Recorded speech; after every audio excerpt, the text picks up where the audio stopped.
So the other day we did a video on an unoccupied rewire, which is a rarity for us. So we tend to do occupied rewires more, and this is how we go about it.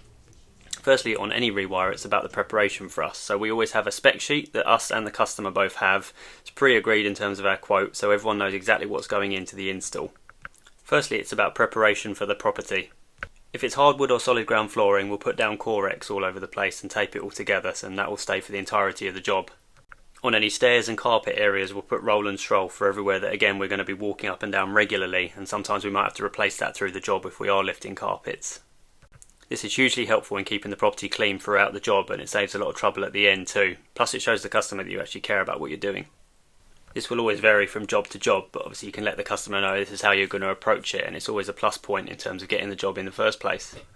Other things to look out for on morning one is we'll always look for where the water stopcock is, whether it's internal or external, not only for bonding purposes, but obviously in worst case scenarios you might not want to know where it is to turn it off. We also have our site bins as well, so we always have several bins laid out for both rubble, cable and cardboard so that we can split them up easier, and again it makes it a lot easier to keep tidy, and also when it comes to removing at the end of the job.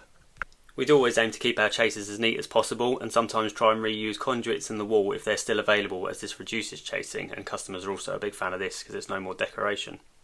We'll always lay out before we start whether we're doing any decoration or backfill after we've carried out the work.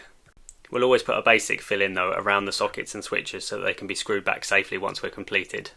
First day will also always consist of finding our main routes and getting all our cables up to the first point in each circuit too, so we feel like we've got somewhere.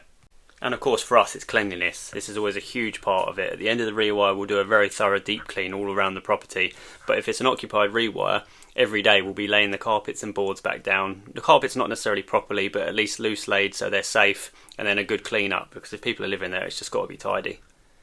This does make the job take longer obviously because you're doing more cleaning up and preparation every day, but the customer will appreciate it if it means that they can stay there in a relatively tidy environment. And then at the end of the job it's the clear out. It's removing all the useful stuff, making sure we've got all our things that are already pre-packed and boxed up like we said, so everything's organised and we can take them away for disposal. And that's a very quick run through of some of our occupied rewires. Drop us a comment if you want to know more.